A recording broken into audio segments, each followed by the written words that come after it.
Akşamınız hayırlı, hormatly kardeşler. Bugün meclisimizin yeniden täze oturuşuna başlayaz.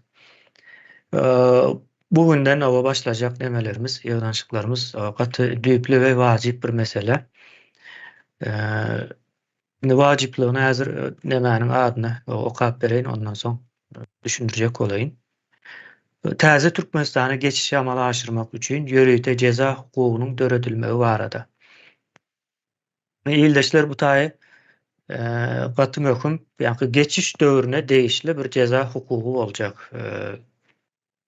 Ýa-ni bu adaty günlük nemedäki hukuk bilen baglanyşykly däl.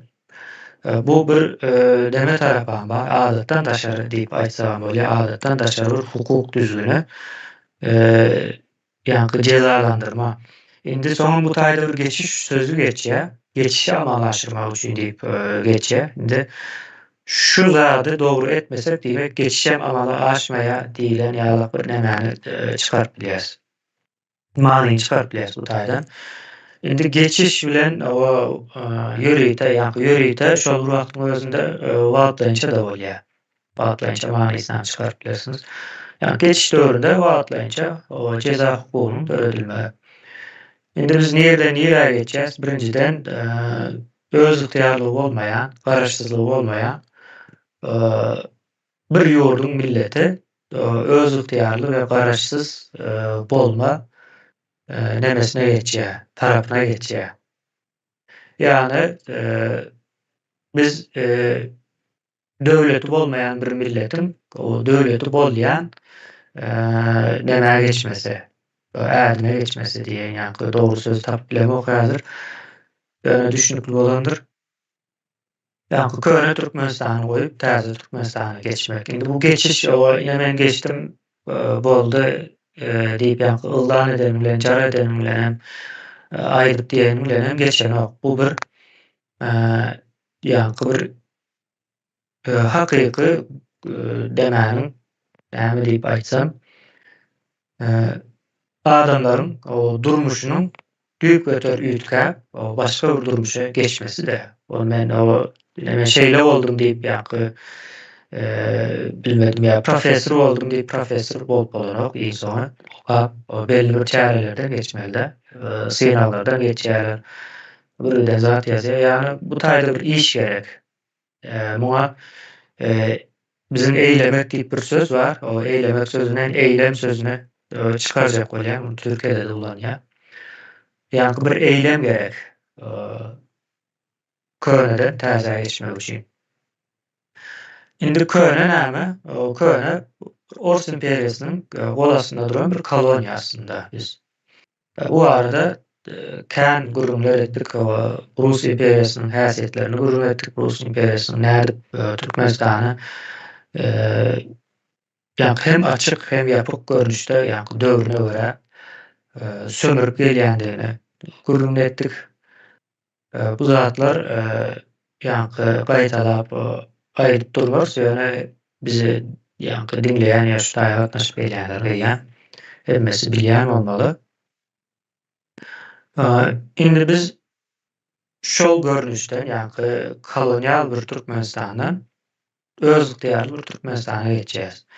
O geçmek üçin kolonial Türkmenistanda edilen bir güden jenaýetler bar, dönüklikler bar, zulümler bar, ýa-ni nämäniň her türlü görnüşi bar da, ýa-ni garaňky tarapyň hemme görnüşi bar. Indi biz şu garaňky tarapy ele almamız gerekli. Birinji aýtmak zadymyz bu taýda tribunal meselesini gurulma edipdik mecliste we kabul edipdik. Yani Türkmenistanda geçiş döwründe tribunalyň bolmasy gerekli diýip. Biz indi şoňa geldik bu taýda. Tribunal boljak. Yani bu tribunal fundamentine ýa-da näme esaslanyp bir haýsy hukuka esaslanyp cezany berjek diýip sorasaňyz ýa kolonializm döwründe o koloniýa hyzmat edenler ýurda dönüklik edenler, ýa-ni halka dönüklik edenler diýerek ýa-da şolaryň cezalandyrylmagydyr. tribunal gaty agyr we ýöreýte hem wagtlança bolýar, adatdan daşary bolýar. Onuň kazylaram başgaça bolýar, prokurorlaram başgaça bolýar, aklawjylaram başgaça bolar. Indi şu taýda nereden aýdalym? Mysal üçin ýöreýte prokurorlar boljak. Türkmenistanyň kolonial döwürlerinde edilen jenaýatlar, ýani Türkmenistanyň koloniýa bilen baglanşykly edilen, ýani koloniýa bolup galmagy bilen ýa-da koloniýa bolup dowam etmegi bilen baglanşykly edilen jenaýatlary izalap, şonu ortağa çykarýan ine şul adam Türkmenistanyň öz ygtyýary bolmagynyň öňüne ine şehit boldy. Şonuň üçin biz koloniýalykdan çykyp bilmedik diýip birden garalamalar ýüklenjek ýa-ni günäkärlenýänlere. Ondan soň elbetde olaryň aklawjylary hem boljak. Olaram beýle däl beýle diýip suwd etmäne synaşjaklar. Ortada da kazylar boljak. Şeýleräk bir zady gözüňize getiripler bu ýagdaýy. Şeýleräk bir näme işi amala aşjak. Endi bu taýda jezanyň maksatlary bar-da. Birinji maksady eýem belli geçiş, ýani geçişi amala aşyrmak.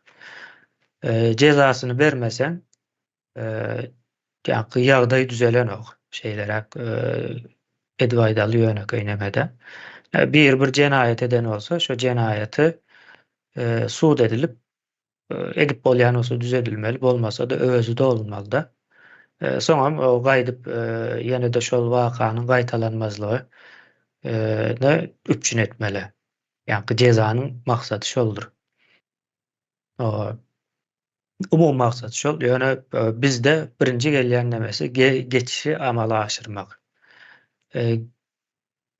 Indi bizdäki edilen jenaýat mysal üçin gaýtalanmasyn diýilýän bolsa, näme gaýtalanmalydyr? Türkmenistan ýene-de bir gezek başga bir milletleriň, ýurtlaryň, döwletleriň, imperiýalaryň koloniýasy bolmazlygy. Bunuň üçin iki ýagdaý bar-da. Koloniýa etmäne synaşýanlar bar, soň içindäki dönükler bar. Şolara hyzmat etmäne dowam edýänler bar. Bilip ýa-da bilmän tapagy ýok. Eň soňy bularyň eden işlerine göre baha veriljekde. O niyetlerine eň soňy bilip bilmeýäs, olam ýani kazylar bilen baglanşykly bolýar, karar almak. Ýani bu taýda şo ýanky dönükler gaýdyp çykmasyn.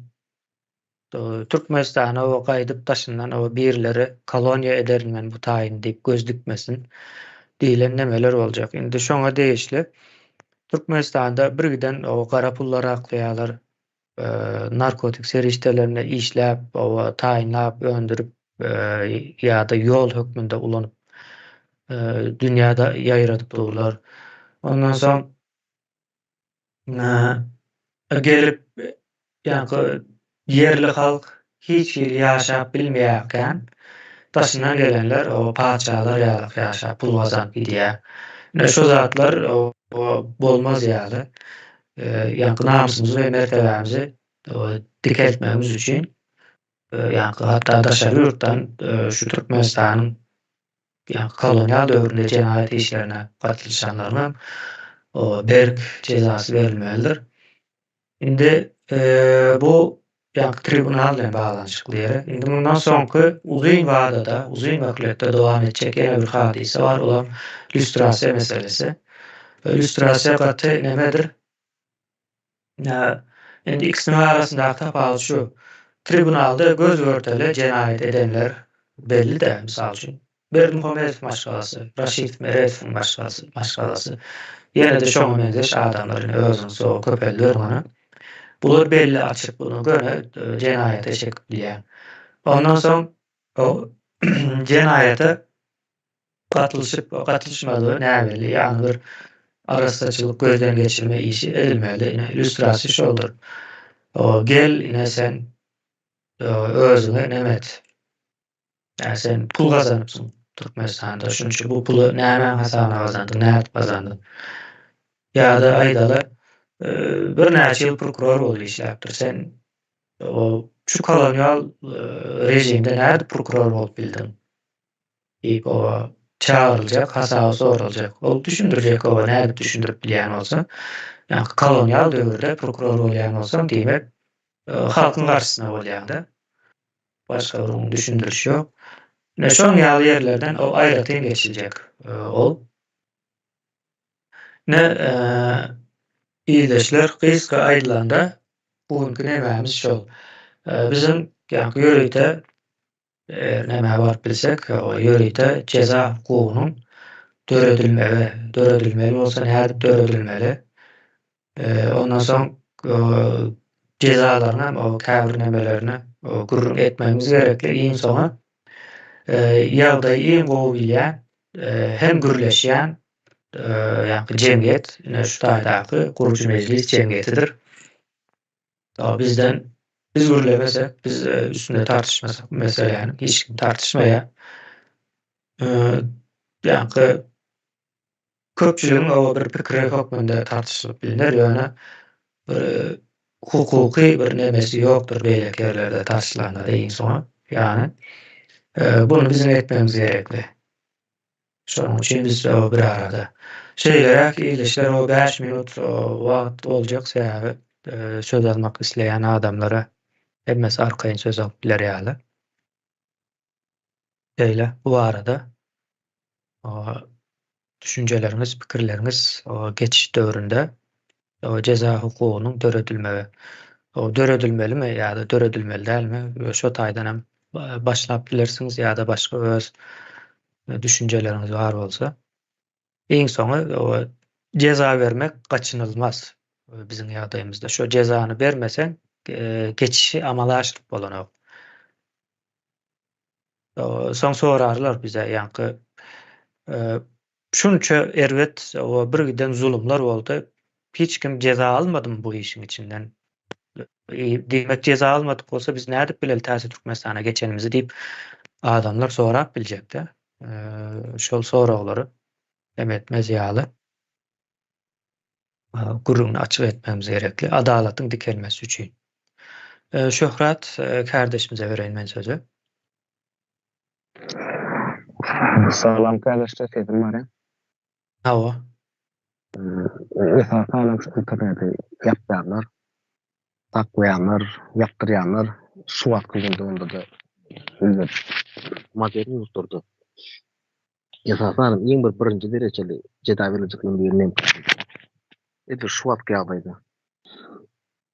Şonu aýtjakdym esasatda. Dünýäde tek beýle yer ýok häzir bizimki internetin işlemäni. Dünýä bu pönüsli olan ýa-da da käbir kişiler ýa-da ýetdi. Birinji derejeli hatyryny ben şonu oşak bolýan. İnternetde kim yapýan bolsa, ýa yapdyrýan bolsa, birinji tribunalda şolaryň birinjiler hatyryny sokmagy mümkin. Boldaýan hukma suratda bir ýere belli alsak kardeşler. Hukma surat internetde yapdyrýan we yapanlar. Ve şonuň insatynda öğretýänler ýa-ni şol gerek hukma surat diýip aýtýanlarym tapagy ýok. Şonu aýtjakdym. Sağ olun kardeşler. Hawa. Indi bu Şöhrat kardeşimizin aýdandan men bir ýa-ni umumy ýere gitmek isleýän gowy bir nämäni ýatdatdy-da indi yapdyrýanlar we şo yapýanlar diýär-de. Ýani bunu beýleki sözleri terjime etsek buyruk verenler we buyruk alanlar bolýar-da. Indi bunu köp eşdiýäsde, ýokardan gelen buyruk biz näme edeli diýip şey diýip ýumşatjak bolýarlar. Şu sözlemiň özü aslında Türkmenistanyň bir koloniýadygyna işaret edýär-de. Ýani buyruk gelse, hukuk bar bolsa da şonuň üstünden diýip sorak çykýar. Ve şeýle de ýene buyruk gelde, buyruk boýunça ýene näme diýip sözler ulanýandyrlar. Buyruğu berenem, o buyruğu yerine getirenem ikisem deň derejede dönüpdir. Koloniýa hyzmat edýär. Türkmenistanda hukugyň ýokdugyny, konstitusiýaň ýokdugyny aýdýar-da. Kanun boýunça ýene näme diýip aýdylanok da köplenç. Buyruk diýär. buyruk önce diýerler. Ýene ona bellemegimiz gerekli.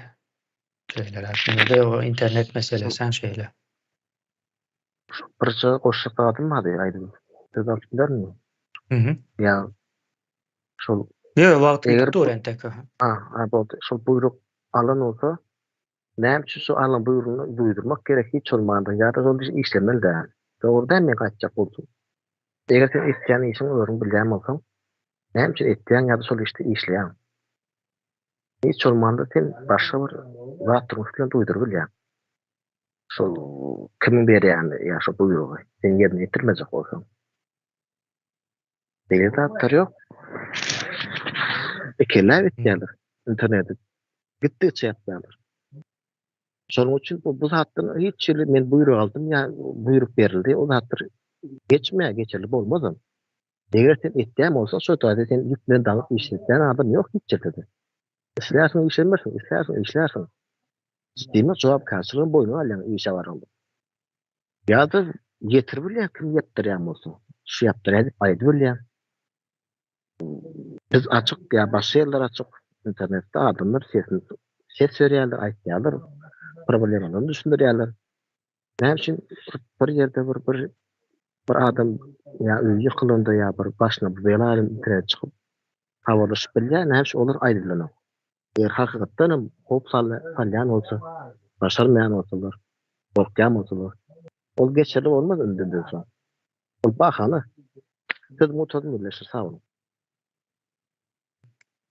Sözü Parahat kardeşimize berýän.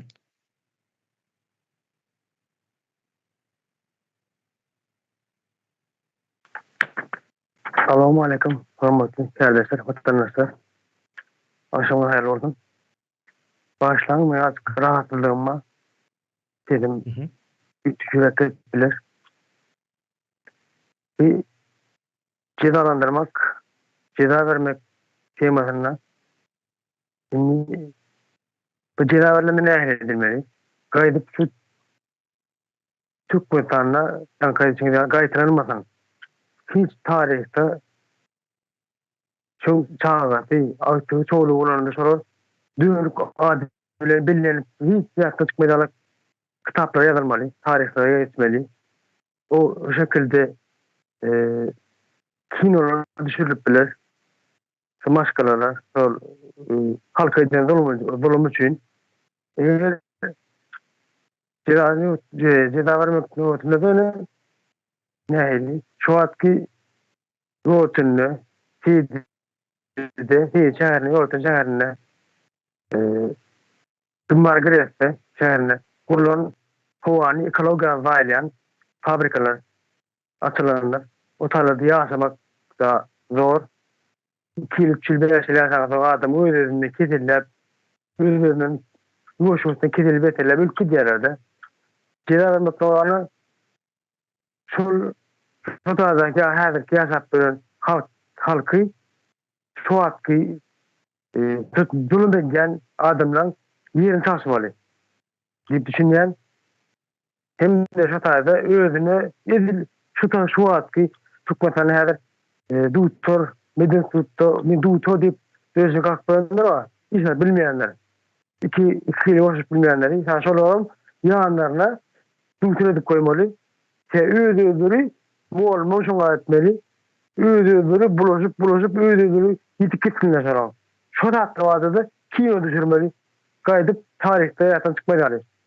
O zaman bu yine orada geçiş zamanına Ümden edip halka karşı edip zulümleri ay üstüne koşulmalı. Ayırtın o zaman geçiş zamanına halk ayaklarına şunları karşısına çıkıp yekmeli, kendi niye mi pahalı adamın bir yılını çıkıp sönük bolarak adamı diğer adamları ortalığı diyenler ortalığı öldürmeli. Hem de şu karşısına çıkan ayağı almalı yatırdak adamları ümreden kadar küçük edilmeli. Daha ölüm derecesine ilk olarak. Ölüm cezasına balık olur. Sonra geçti olunaki halkı takkazak koyan adamları. Pavanına, renkine, zırhına tafavut yok. Yaş küçüğü ulu tafavut yok. halk ayaklarına saklayacak onların hükman cevabını düzgün görmeli soran. O bilmeyenlerin havarım yok. Men onun havarım yok bilmedim buyruk bolly. Olar da bilen ok bolmalar. Şu bilmedi mi? Bilmeyen şu güne karşı havar bolmadım bolmanın şu güne karşı hükman cevap vermeli. Nukat hükman nukat hükman tutturmalar.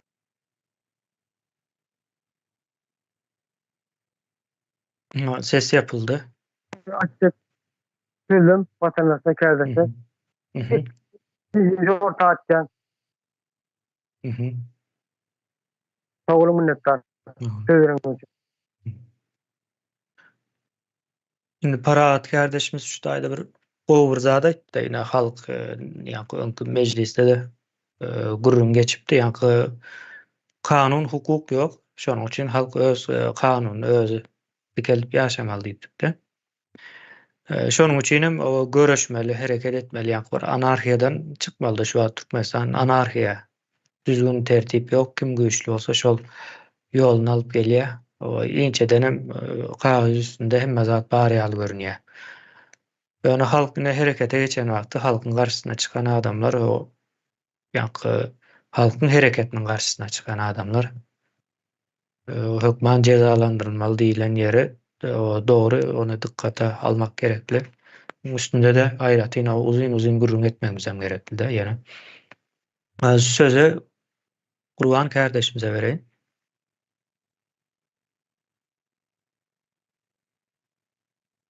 Salam gençler.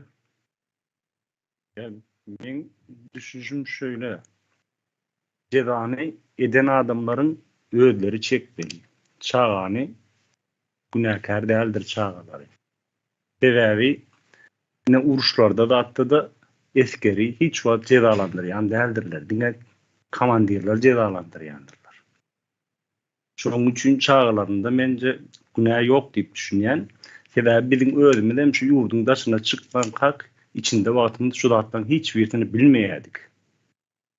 Şoň içinde önü ötemiz soň biziň kanymyza, etimize, sümkümüze siňkilipdir şu zatlar bar. Şoň üçin bilmämiz üçin biz şu daşyna çykyp bildik şu zatlaryň hemme zadyny. Şoň üçin bu eden adamlar cinayeti eden adamlar öz eli bilen eden üçin öz ehli bilen çekmeliler. Bulan çağlarında günah yoktur diýip düşünýän. Sebäbi biz hukuky bir döwlet kurmak üçin adalatly bir hukuk döwlet kurjak bolsak bu öyle bolmaly diýip düşünýän. Eden adamı öz cezalandyrmaly diýip düşünýän. Sağ olun, şunu da ýetgaçyk aýdaýyn diýdim. No, sağ ol. O taýam o bir üýtgeçik tarap ýa-ni ceza meselesinde. Ýa-ni geçiş amalaşdyrmak üçin o nähil bolar o taýyna gaty çuňgur gurrun etmeli ine. Geçen bir nemäniň gurrun etdik. Bu taýda ýene täzeden edeli. Häzir ýadyma düşýän wagty iýleşler. Şeýle ýa-ni Kamil nämetem familiýasy Kamil Maşarypov bolmaly ine şol bir wagt Niýazow döwründe ýokary wezipelerde işläp pul baryny ýygnap giden adam. Ine şol ölenden soň şoň ogullary gaty gowy ýaşap ýördi çağalary şu wagt. Entegem gurulşy edýär o pullary gutarar ýalak däl bolmaly. Gowy daçalarda, öýlerde ýaşap ýörler mysal üçin. Öze ölüp gidipdir ýöne şu eden haksızlyk, adalatsyzlyklarynyň hasabyna da çağalar ýaşap ýördi. Ine olar nähil bolmaly. Sen bilip durup bu zatlary ýaşadyňmy? Ýa-ni ýaşady. Bilip durup şu kakasynyň gazanjynyň näme belli ortada. O halk şu wagtda hemmesi garyplygyň içindeken bular daçalarda gurup ýa-ni näme diýýärler? Iki gatly tapjan gurup kanalyň gyrasyna şeýdip ýaşap ýörler-de. Bu taýlar hem dikkat almaly kan ýani çağalar diýende üýtgeçik ýagdaýlar bar ýa-ni ýaňy dowulan çaga bar, 18 ýaşa ýetmedik bar, 40 ýaşyna ýeten çaga da bar-da. Bularyň nemeleri kategoriyaları biraz geniş tutmalı mı diyen bu meselede. Sözü Melike kardeşimize vereyim.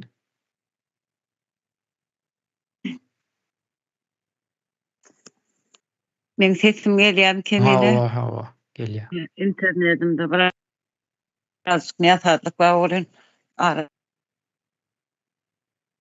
Men şu taýda molumlar arada aýdasym gelýär. Bilim ministrinden başlap molumlara çenli höküman jogapkärçilige çekilmeli.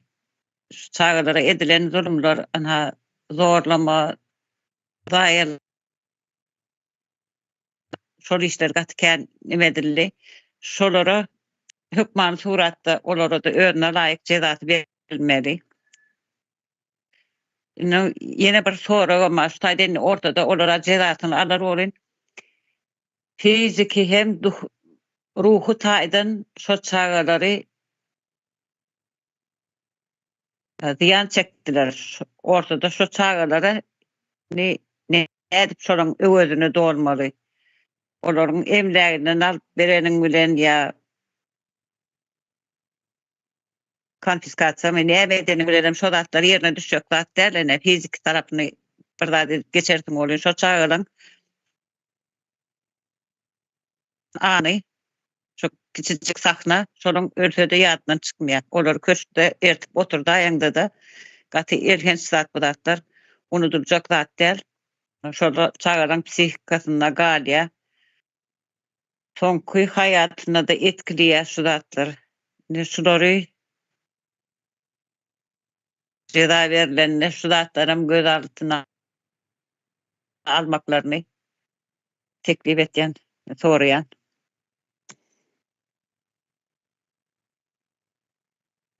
Bu taýda da aýdylmaz zat şu ýanky neslin zaýalanmagy bar da. Ýa muallimlaryň edýän iş şu an Türkmenistanda nesli zaýalamak. Bulam koloniýanyň isleýän zady. Koloniýa elmudama neslin zaýalanmagyny isleýändir. Ösmeldäl, eger össe koloniýadan çykýar da şu jemgyýet. Şonuň üçin nesli zaýalap gelýärler. Buna Türkmen muallimlarynyň eli bilen edýärler, gynançylar. Şonuň üçin bilim nemesinde maňa sorasaňyz ölüm cezası verilse şo bilim bilen bağlanşykly jogapkärleriň içinde de ölüm cezasyny hökman alaýmaly. Iň uly nemeleriniň biri şol. Elmudama çağı Enes atasından has kämil bolup ýetişýär. Hemme taraplaýyn. Bütün tarih boýunça şeýledir. Ýöne koloniýalaryň golasyna giren wagtda çağı Enes atasından has pes bolup ýetişýär. Bizde ine şol Sapar aganyň ters neme diýär-de. Onu häzir öz aýdyp berersoň söz berers şeýle. Tatilin O ters seleksiýa da erwedinden erwede çykarýarlar. Ulam ine bilim ministrligi, bilim pudagy diýilýän näme üst bilen hamalaşýarlar. Şeýle. Onda dowam edeli. Men sözü Haýaty ýyldaşymyza bereyim. Sesim gelýärmi? Hawa. Ýaşy ýyldaşlar. Men şu türmeler barada aýdasym gelýär. Şu arada aýal türmeler barada gurrun berdiň da kemini. Sähelçe üstünden bir adaçyk gurrun berende ýam insanyň depesaçy galýada. Şu türmelerde iskence edip milleti korku mehanizmi, korku salyan iň esasy mehanizm türmeler bolup durýar. Şolaram bir nemeden agyr jazadan geçirilmeli kadiýan. Biram şu migrasiýada oturan insanlaryň mertebesine, onda da hasta aýallaryň mertebesini düşüren şo şahslaram şol jazadan geçmeli kadiýip pikir edýär. Hawa. Ine bulam koloniýanyň bir nemesi, aparady. Iň soňy biz ýanky geçiş döwrü bilen Yani geçişi amalaştırmak için bir ceza hukukunun döremeği gereklilik de yine bizim hakkımız var. Biz şeyle hukuku dörediyiz. Siz o bize yani koloniya bolup kalmakta katı güçlü koşanlığınız oldu. Bilim ondan sonra türmeler diyele polisi işgalleri o hatta yol gözetçilikteki oturanlara şolaryň hemmesi aýdymçysy, o habarçysy hemmesi hem şol imperiýa iň soňa gulluk etdi-de. Bizim hem asl bugun alýan meselemiz şol. Yani bizim şu imperiýa gulluk edip Türkmenistanyň koloniýa bolup galmagyndaky çäreni amalaşyranlar cezalandyrylmaly. Nämemiz bu zatlaryň hemmesini bellige alýas. Sözü men Parahat kardeşimize bereýin.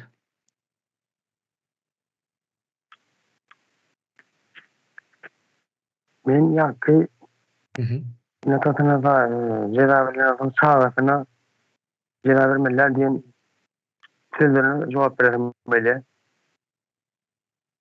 Çağlarym hukman öldürmeli ýa türme ömürlük gasma diýen zat ýok.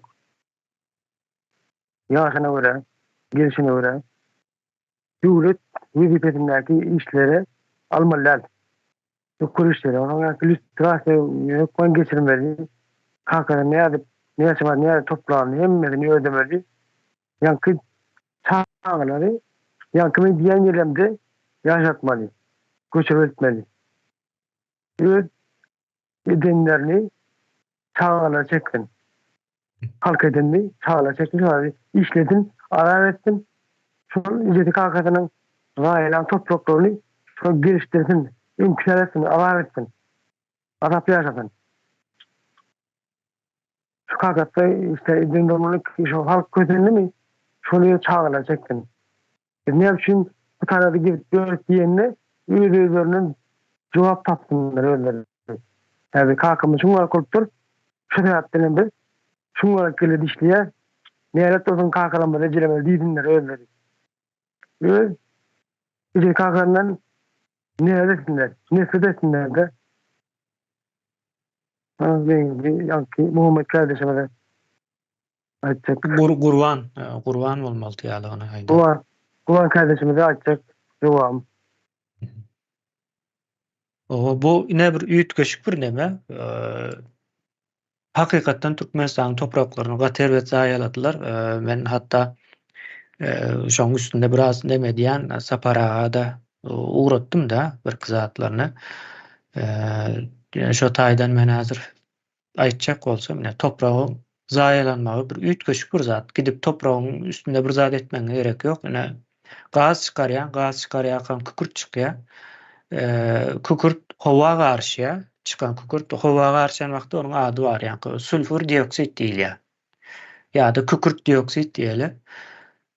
Soň howada kan neme bilen suw bilen çygylyk bilen garşan wagtda sulfur trioksit bolýar, ýa-ni kükürt trioksidi bolýar, üýtgeýär nemesini. Himiki düzümlü üýtgeýär-de, ýa-ni suwuň maddalary goşulýar, molekulalar diýeli. Soň şu ýere düşenden soň suw bilen garşyp ýere düşenden soň sulfur asit bolýar, ýa-ni sulfurik asit diýilýär-de. Kükürt asidi bolýar. Indi bu näme diýär? İslendik şu düşen topragyny daky ösümlikleriň kökü gerekli minerallar alyp bilmeýär, soň guraýar, pH-ni gaterwet düşürýär. O gaty zäherli bir toprağa öwürlýär ösümlik üçin. Soň ösümlikler nämeden o? Men bu arada bir ýaňky Taxtabazar töweregiň bir kısan çopanlaryndan sorama mümkinçilik boldy. Ot gitdikçe azalýar. O ýaşamaýan hem o bar diýär, ýöne ot azalýar diýär-de. Ol bir düşünerýärlik däl ýa, ine şonuň sebäbi ine şu taýlarda bolmaly. Ýa-ki kükürt birinji howa garşyp soň suw bilen neme edip täsirleşip soň ýere düşen wagty şu düşen ýerindäki toprakdaky ösümlikler yetişip bilen o ösümliklerin kökünün mineral almağına päskel berýär. Tozoňlaryň gitdikçe artmagyna hem sebäpçi bolup pikir edin. Çölde epesle ösümlikler gurap gaýdyp çykmaz ýalyk ýagdaýa gelse, soň tozoň o taýda ýanky at oýnadar. Şonuň üçin tozoňly bolýar howalaryň nemesi. Diýmek o topraklar düzedilmeli. Kimler düzetmeli? Şoňa sebäpkär bolanlar. Maşgalasy bilen bile bolmaly ýanky Parat kardeşimiziň çağalarynyň nemesi diýýän ýerine goşulýan dogrusy. Onda sözü Leyla kardeşimize vereyim.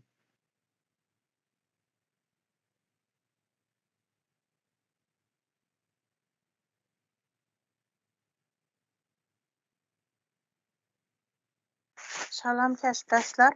Hı hı. Bizerem bir wagtlary ejelerimizi çağası bolup ötgenmiz, hakkalarymyzy çağası bolup ötgenmiz. Bizerem çağalyk döwrümüz mundatdyr birine hakkını ýep, ata-enemiz haram pul bilen bakkany ýok. Bizerem ýaşaýyşyny biler edik haram pul bilen bakkallarynda. Nöçün bula bizeni hayatımyzyny berbat etedden, özlerini, çağalaryny, gelejekini parlak atyp, ýenedan bizeni hakkymyzy ulara berip gitediler. Bizeni ne hakkımızı kim ne edecek? Cevabını kim verecek bana? Cezasını kim olacak? Bizeni ata-enemize ne bolup öttü? İşkar bolup. Ondan halaldan yedirdiler bizere. Haramdan yedirmediler. Ana şundan çağaları, çugaları demelimez. Özlerine yaraşa cezasını almalı olaram. Men düşüncem boyunca. O zaman bizeni nämizi bu Berdimuhamedov Awganistana yol açtı, poyuz yol, demir yol açtı. Onda da bizeni hakkımızı yaka yüverdi. Mallarımızı yiyecekini be yüverdi yaka poyuz arkalı. Udam özünü bahbetine açtı. Bizeni halkını oylap açmadık o. Halkını yeniden baktı karab oldu. Şunu bilen. Bize oylap edik indi poyuz açıldı, poyuz yol açıldı. Onu bunu getirediler, gelediler, kitediler desek, onu yanlış düşünüpmiz bize. Diýen bize yaktan gitmekni düşünüp açkan ekerler yolunu. Bulanam cevabını vermeli bula. Bizeni yerimizi, mülkümüzü satıp oturup, bayıp oturmakları nämes bulanı. Undi deýgen görün yok, hiç yerdedem. Bizerem özlerimize hakkımızı talep edip bilemiz.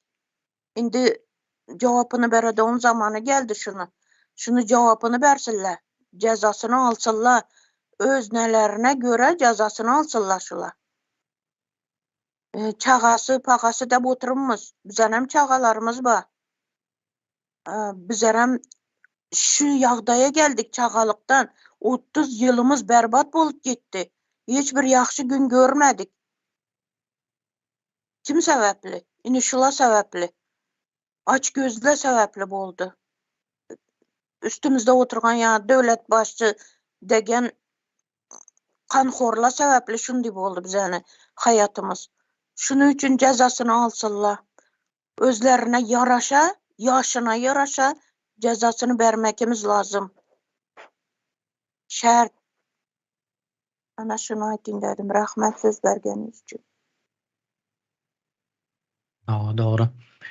Indi ýanky cezanyň adalatly bolmasy diýmek ýere-de gelýär-de ýanky eden işlerine yaraşa diýmek. Şol adalatly diýilen söze gelýändir. Bizde adalat sözüne bir düýünden başgaça edemede düşünýärler ýanky. Totalitar rejimleriň adalat diýen bir nemesi var. Şo boýunça düşünýärdi. Adalat aslında o däl. Ýanky adalat diýmek Leyla kardeşimizin aydın nemesi vardır. Yaraşa. Nämeden olsaň şoňa yaraşa bolmak o adalatlylyktır.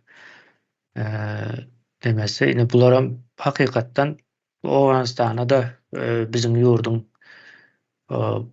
gazını, onusunu satıp başka da yeni nämeler seheljek bir kömek gerek bolsa da yer titrese de o yeni bir zat bolsa da ılgap kömek eden olup berlerdi. Yani Türkmenistanyň içinde bir zat bolsa hiç kime kömek eden ok. Ne geçenki yer titremelerde Awganistanda bolan yer titreme Türkmenistana da gatyly täsir etdi, ýani sarsdy. Bizim halkymyzam bir 10 gün töre bir adam şekilli öýüne girip ýa-ni gezip bilmekde şöyle yer titreme nemeler geçýänçe. Öňe bir kömek ýa bir zat eşitilen däldir. Hiç kimem aýdanok. Giýje sowukda çağlar. O ýatdy-da hiç il çadır-madyram ýok. Ýöne Awganistana ılgap kömek etdiler şo gün ertesi. Ve beýleki adaýlarda da şoňlaýaly. Ýani bular hakykatdanam dönük Rus imperiýasynyň hyzmatkarlary, başga bir nemesi ýok, düşündürüşi. Beýle. Ha, sözü men Kahyl kardeşimize bereyim.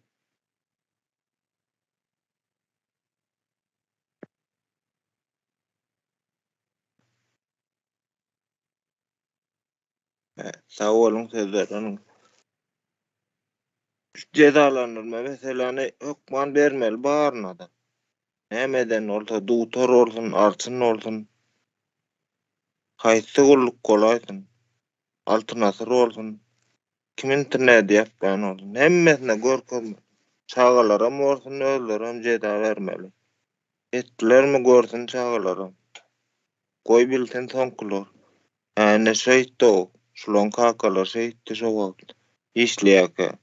Şunýala etdi halka garşy boldy dönükdigini bilsin, dursun tow, leweresi bilsin dönükdigini. Şonu aýdaýyn.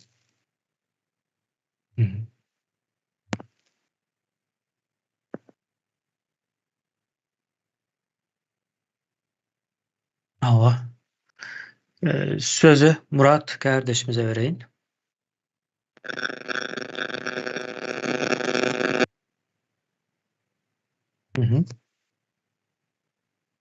Salam, sesimi gelýärmi? Ha, gelýär. Neme diýjekdim da indi şu ýanky Leyla ablaň aýdyşy dogry, hakyky. Biz bulan çağlarynda merhamet etsek, bularam täzen güýj alyp bize bir atamyň nemesini arny alyp izne gaýtyp gelmesinler de. Bular täbi kim bir ýerinden örnek alan bular nemeler bolýar bize. Potensial düşmanlar bolýar bular. Täbi kakalary, atalary nämeden bolsa şondan dowam etýärler, bilýärler da özlerem. Nerede näme peýda geljeklerini. Bular soňky nesline çenli dowam etsinler, jezasyny çeksinler. Biz näme üçin şu wada çen berdäki şer ýurtda işläp ýörenler näçe eziyet gördü, näçe cepa çekdi. Bular näme üçin çekmesin? Keyp sapada ýaşap ýörler şu wada. Onlarda keyp etýärler. Biz berde eziyet çekip gan aglap ýörkek, olar näme üçin utaýdy? Ýaşasynlar.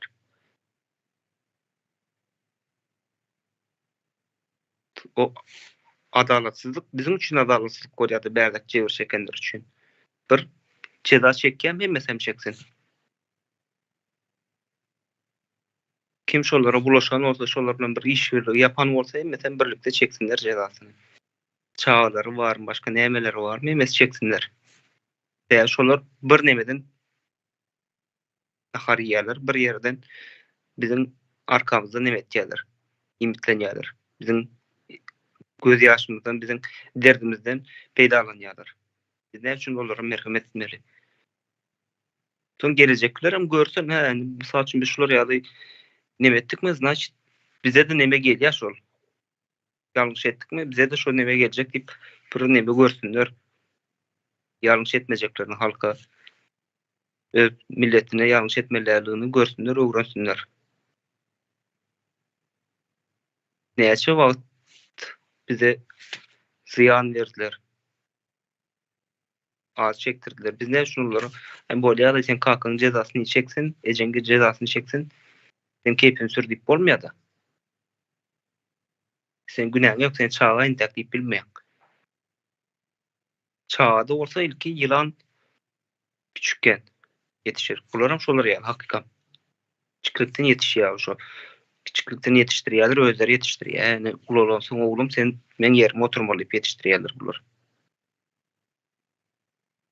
Ojo paçalyk imperiýasy bilen ýaşap ber, şu wagt bu şo kafada ýaşaýarlar.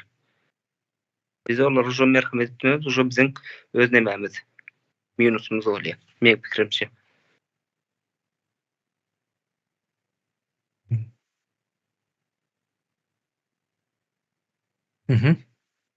Başka sözüm yok. No. Bu taýda esasy nämäniň ýa-ni adalatly bolmasy gerekli bu nähile o şekil alır. Onu indi ýoşluk bilen görübermeli. Gurrunlar, birinji gurrunlar ondan soň o iş üstünde. Öyle. Sözü o Miwe kardeşimize vereyim.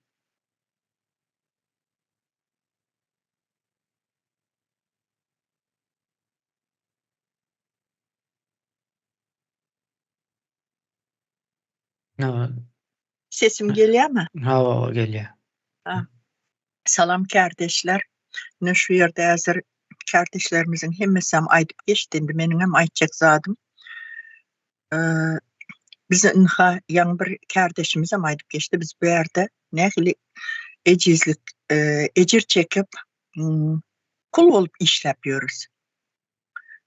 İşlän ýerinde hiç kim aýtmaz. Men gülala güllük diýip özüňçe bolmadyň içinden kan olup ötsem yüzüne bakıp şoň yüzüne garap gülmek nähili agyrlygyny olaram nämetsinler. Datsınlar şu bizi şu güne yetirenler hemmesi datsın şunu. Ýani senem aýdyp geçdiň de Awganystana kömek etdiler zat diýip. Özümüziň başymyzdan geçdi. Öýümüziň tamamen tavanı nämesi üstü uçup gitti. Kalmadı hiç zat. Açıklıkta kaldık. Biz bir yerde işle. Bir yıl toplan pulumuza bir verdik.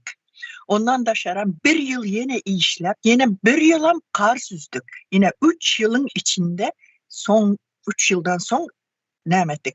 Bir adam yine Özbekistan'da hem aynısı oldu.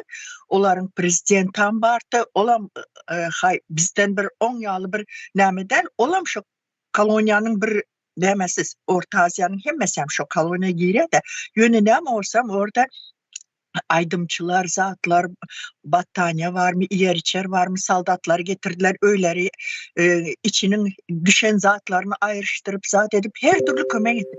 Ama bize bir gezek radyoda aydıp başınız geçmiş olsun demediler. Öyle ölenlere başınız sağ olsun demediler. Doğru aydıp geçti yani Leyla kardeşimize olaram çağası bilen, zadı bilen bizim hiç kim gözün yaşını seyretmeli de sebep tarihe girmeli bu. Biz bir yerde işlepiyoruz. Bizim çağalarımız türmede, açık türmede. Bizim çağalarımız bu maşinde birazcık maşinini katı sürüp bilmese köçe çıkıp onlara 10 sutka basıp bilseler 2 saniye şayadı getirip huligançılık et benim maşinde kakçak oldu deydirip bilseler ne için biz etmeli de. Ben öz başımdan geçen ayda sonra doktorlara en ağır cezanı doktorlara vermeli şu yere 2 ayağı bilen yürep gidip cenazasını verilen şoların eğer gerek olsa nämesinem açmalı. Mezarınam açmalı. Näme bilen ölennem deňirmeli. Täze Türkmenistan bolan wagtynda biz zaten bizim doktorlarımız yetmese daşary ýurtdan ılımlı, bilimli adamlar alınacak. Sudmet ekspertizalara her yere. Şolara barlıp, şu doktorların günäsi bilen öldümü ya özü öldümü. Soňra gözümüzün öňünde yine näme etdiler, aşı yaptılar. Şu yerde korona yok dediler, aşı yaptılar. 21 günde ölenlerimiz var. Öz gaýnukam şoň ýaly boldy. Ine Gaptandaky goňşym şoň ýaly boldy. Şolaryňam üstü açılsın. Şonam kim edipdir hemmesi cezasyny alsın. Şunu aýdaýyn diýdim şimdilik.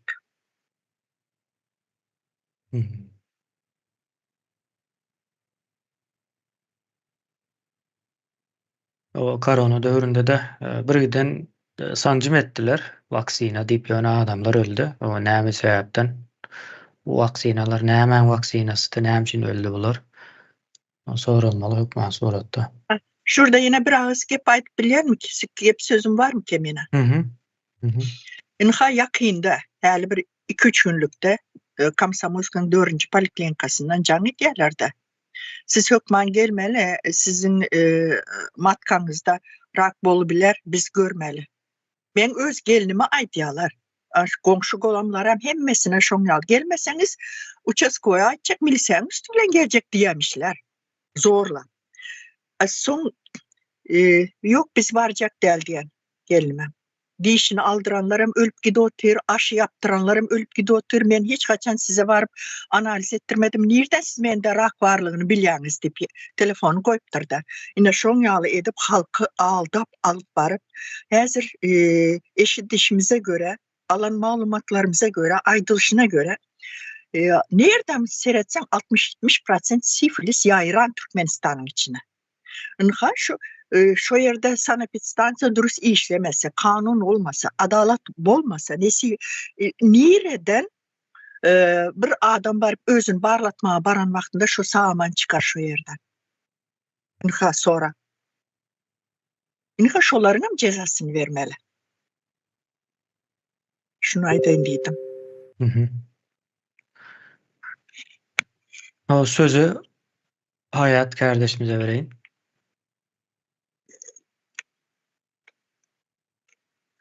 Menem Leyla Ýyldaşym, Miwegül Ýyldaşyň aýdarlaryna goşulýan çaga bolsa-da özlerine ýaraşa jazany tapman berilmelidir. Sebäbi bizim çağalaram ejesiz olaldylar.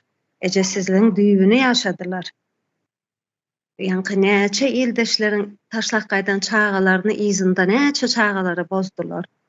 Şu daşary ýurtda okap beren studentler ýokmy? Näçe student öldü. Ene ýakynda Telegram kanalda goýdular. Rossiýada bir student ölen tawatyna ekmek üçin milletden pul toplap ýörler.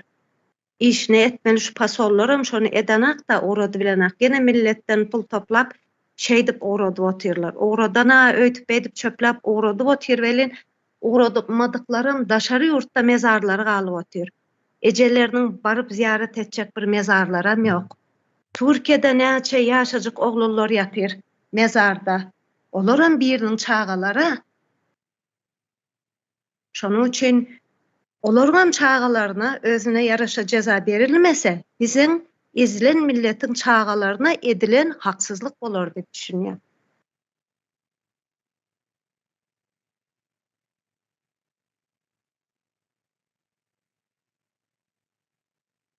Ben sözümü tordım. Ha, bolýar. O sözü Melike kardeşimize vereyim.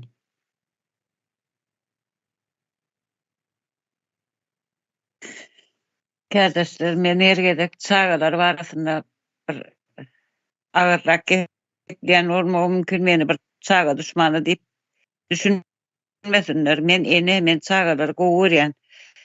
Şu täze Türkmenistan aslynda maksady gelecek nesil üçin hem şeýle döredip programmasyny işläp düzülip otyr. Şodatlar abala da aşyrlar.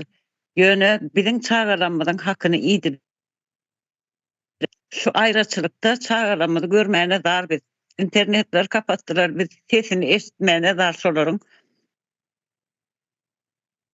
Atalar berdi örküden en atasyny görmän, mehrinden doýman, aňarda da zaýalanyp berilen çağalanma olar çaga dermi? Ya o çağalan bir günäsi bardy da şolar günäsi boýunça cezalandyryldymy? Biziň çağalanmada näme edilen bolsa men aýnysyny edirsin diýemok. Ýöne şolam çağalarına da hökmany suratda biziň çağalanma en atasyny tanaman ýörenler bar. Ine men bir tanışym bar, berde tanışdyk. Men bardym, meni çağam tananok menden gaçýar diýip ağlaýan okuň saň etýär. Gaçýar menden diýe. Şo derejä ýetirilen soň olaryň çağalary gülüp oýnap getmedi. Olaryň çağalary iýki öňünde iýmesi arkasynda lüks araba da kaliteli eşiklerge ýep bizim çağalarymız Türkmenistanyň içinde musurdan çöpläp iýip beren çağalar bar. Birinin könesini geyse begenip beren çağalarymız bar. O çağaların hayatın, olaryň ýaşamalydy. Olar adly elinden bizim çağalarymız ýaşaýyşdy da bu ýaşadyklary. Bizim çağalarymız bizden beter olur. Biz iýmen şolara iýdirjek bolup ýurtdaşyna çykdyk. Bizim çağalarymız bolsa musurdan taşında paket olsa ejem alay diýdi diýip çöreği tapıp iki dowan iki alýada biri alma diýse ýok ejem alay diýdi taşında paket olsa iýden bolýar diýdi. Şo de olaňam çağalary metod ýaşamagy hak eden oklar. Goý şolaň çağalary çekenne en atalarynyň ýüregi jyzlasyn. Bizim bolsa olaram daglandy. Men çağalarymı yeter yetmezçilikden jahil galdy. Men çağalarym men okudyp bilmedim. Men içim armanly. Olaran soň ýokary bilimli bolup aýdym biläle kakıp pedret beremermi? Onda bu adalatlyk bol. Ya.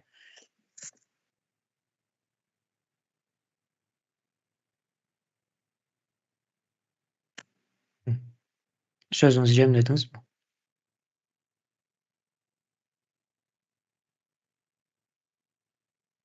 Jemledim. Bolýar.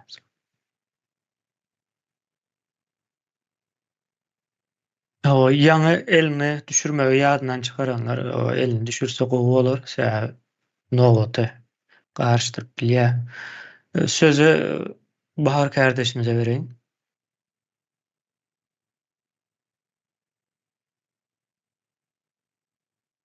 Salam kardeşler.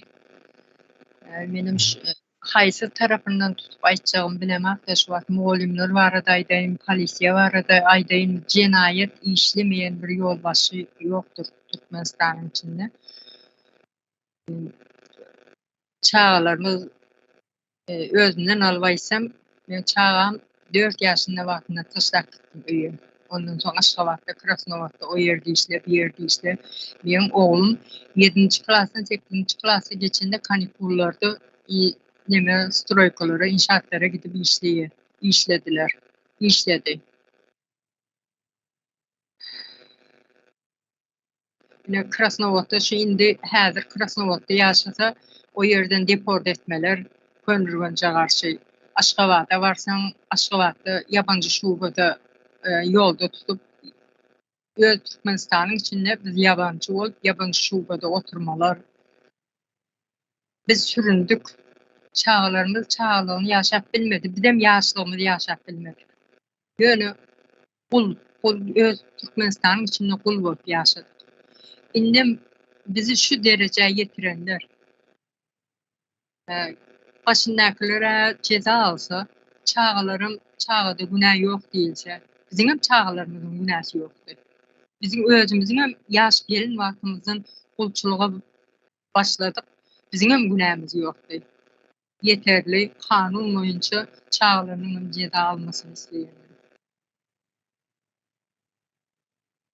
Sebäbi men çağalaryň ýanyna bolup bilmedim. 24 ýyl men çağalaryndan aýry. Häzir oglum 28 ýaşynda.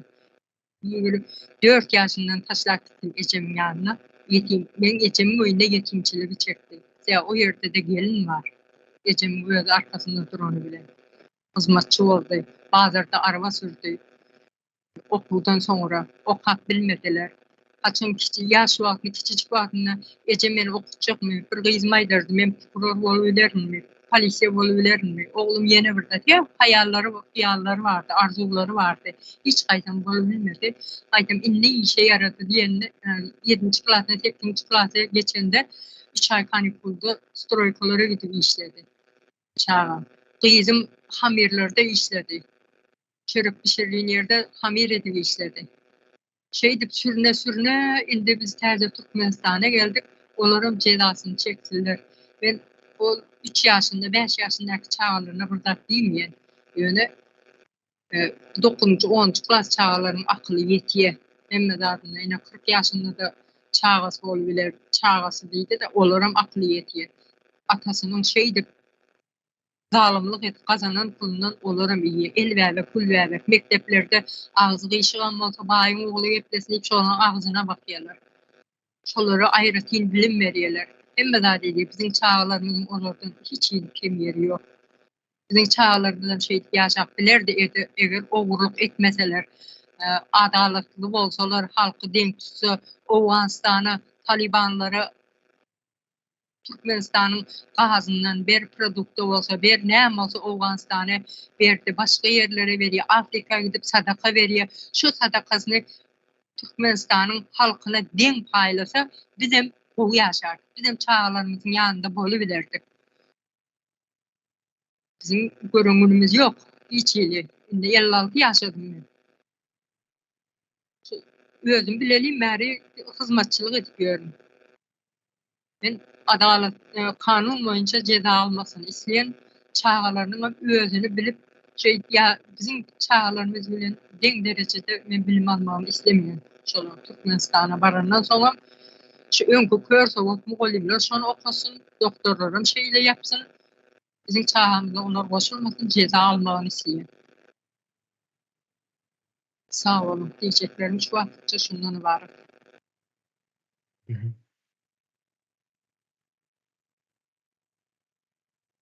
Sağ olun. Sözü Arslan kardeşimize berýän.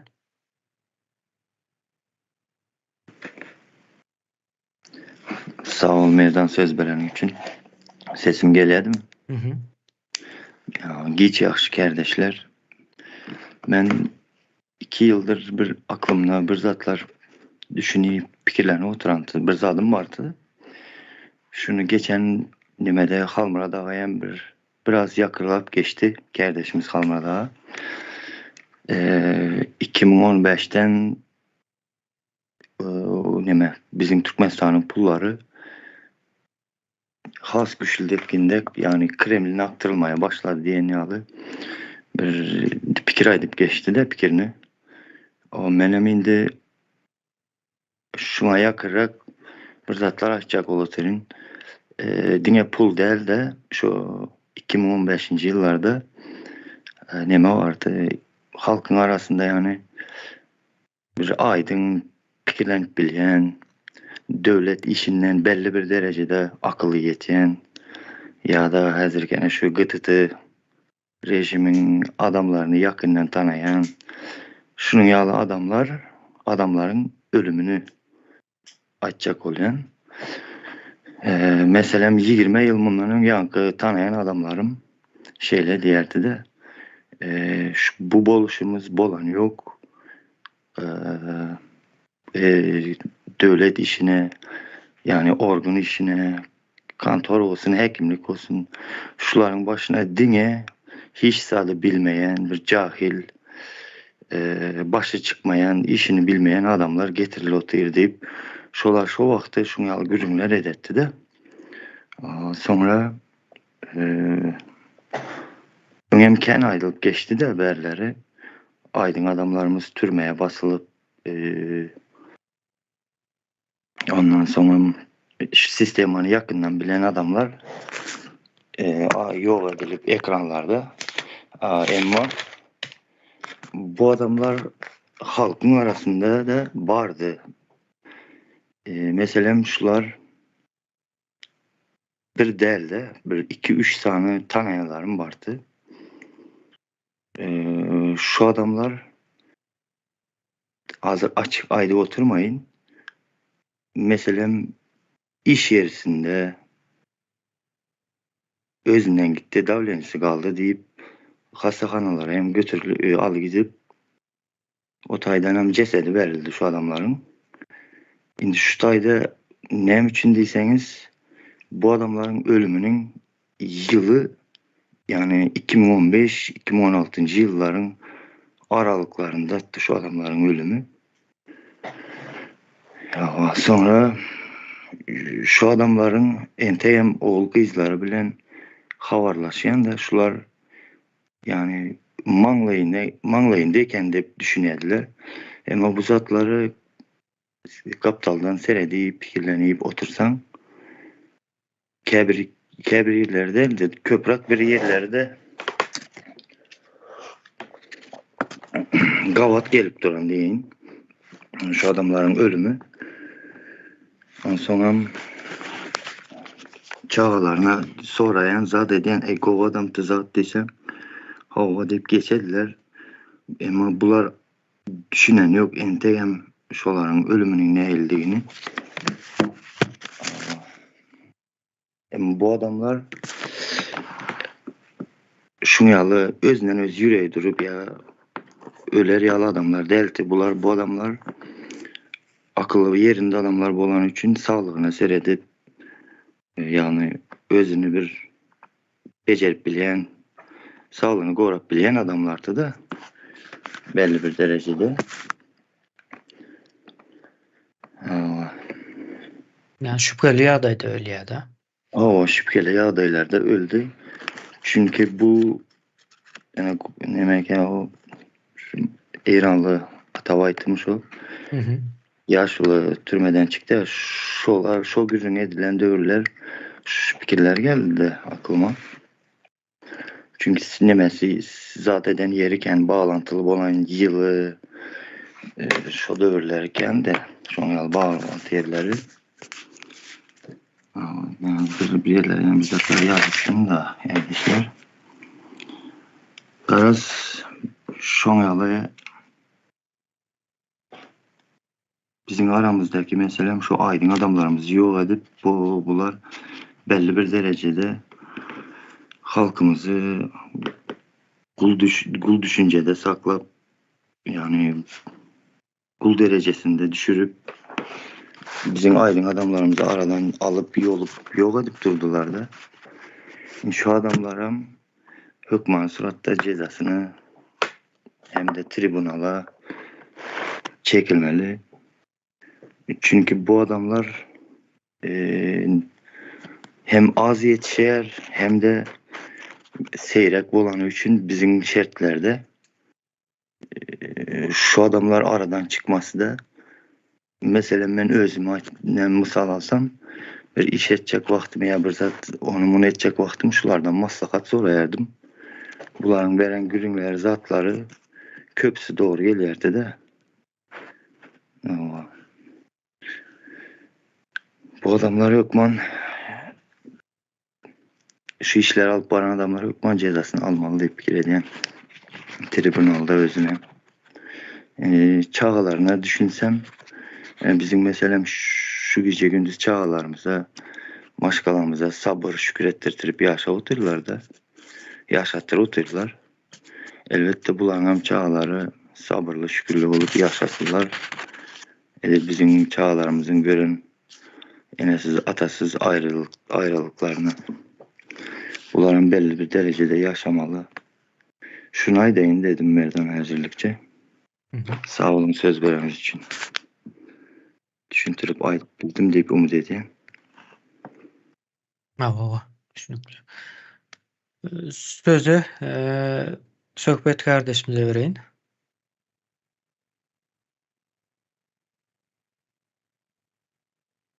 Nüsulatları dile getiren adamlar var.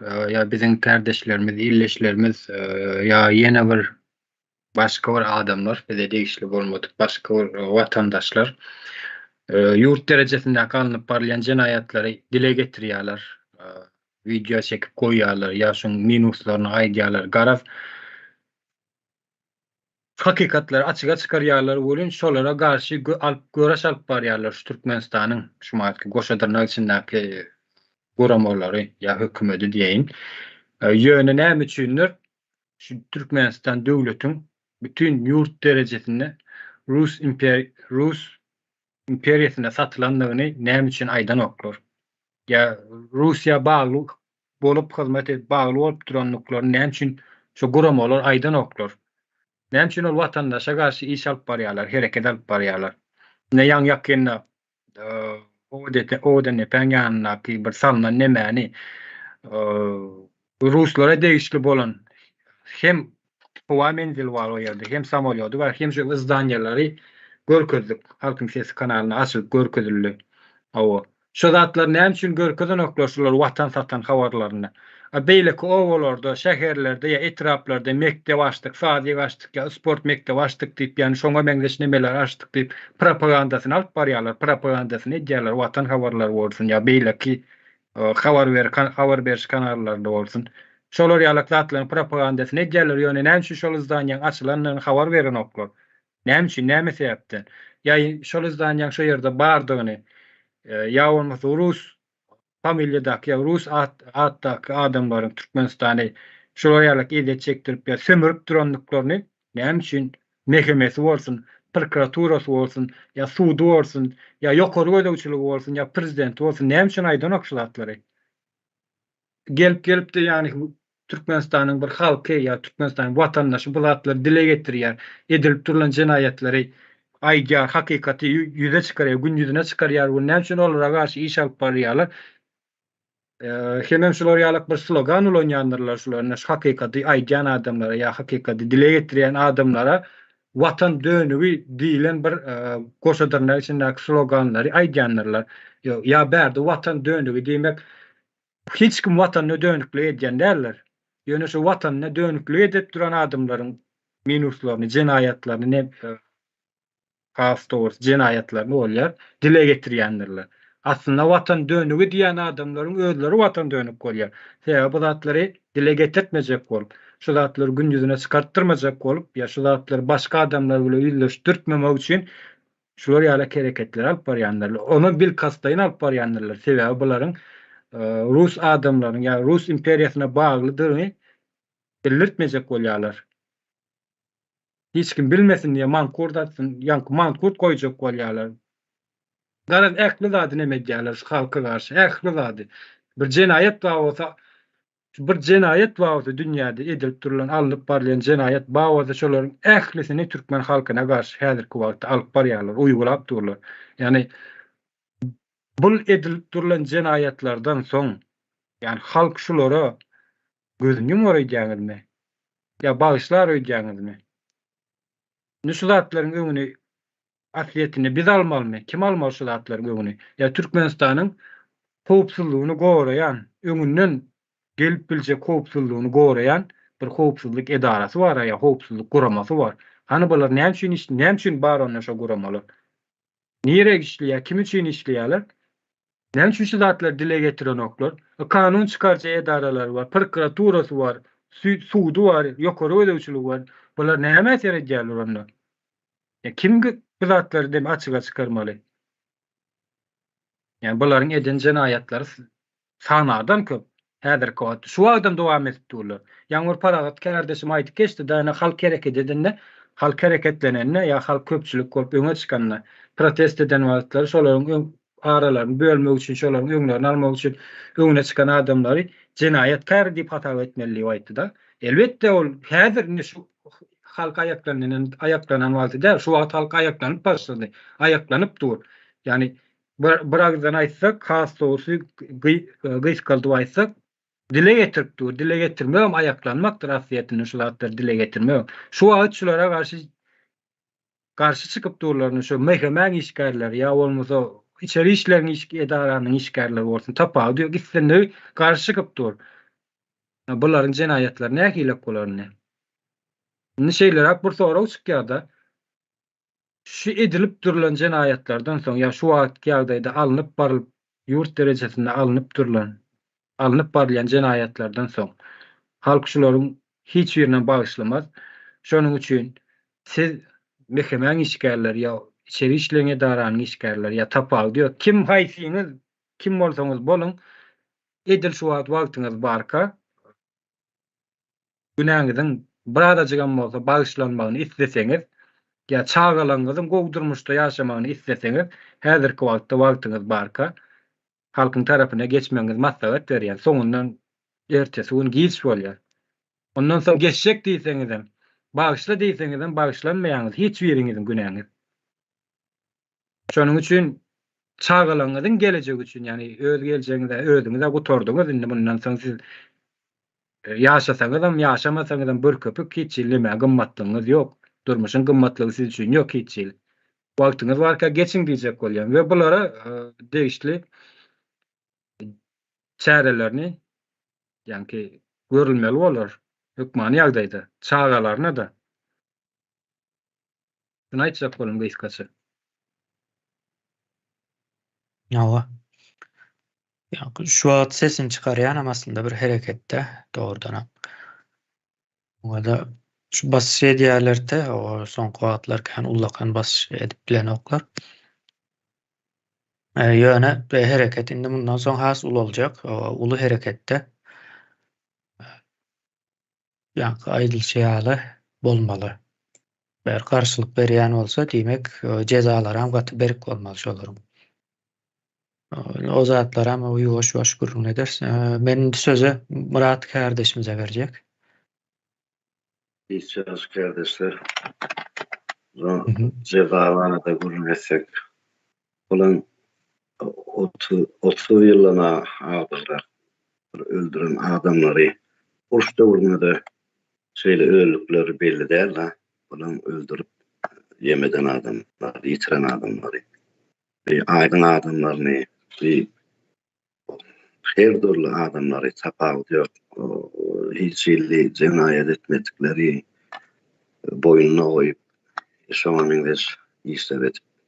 Onun için bulan cezasını tembesini punt git kavutup vermeli, öldürmeli, yakmalı. Konkret etip vermeli. Cevabını men şeyle düşünüyorum. O bir imperial elinden kavutup arasalap Luftwaffe'dan geçirip doğru kavutup almalı. Yani olmasa isi da dargattılar olur yani. Hiç illi istat yok. Son yarım golf batı istat yok. Adamın ömrü bir kakaran kıyalık üçüdüm ömrü yok. Son için onu haydan işine geçirmemiz teklif mukadiyen kıyasası sunaydığın idi. Sağ olun. Indi kardeşlerimiz wagtymyz hem azaldy. Indi pikirlerinizi aýtdyňyz. O duýugly we duýgusuz görnüşde her türlü nemede geldi. Umuman ýa-ni jezanyň nemesi bardy, sebäbi bar. Jeza berilýän bolsa sebäbi bular Türkmenistany koloniýa hökmünde saklamana kömek etdiler. Ýa-da koloniýa hökmünde galmany dowam etmesi üçin birgiden hyzmat etdiler, zähmet çekdiler halkyň garşysyna. Bu şonuň nemesi. Indi ýanky çağal mesele gaty bir neme deňeşdiren wagtyň hakykatdan hem halkyň çağasy gaty erwet agyr şertlerde ýaşap ul bolup yeter etmez gerekli vitaminlerini iň bärkisi neme diýilýär oňa protein nemesi bar. Çağa ýetişýärkä yeterli gerekli dogry proteinleri almasy möhüm de beýniniň ösmesi üçin. Ýeti zehinli çağalar aç maşgalalarda ýetişen ok iň soňa. Gaty seyretdir belki de. Ýa-da has o zehinli boljakdy. Şonuň ýaly taraplary bar. Men bunu näme menzetdim. Sowet döwründe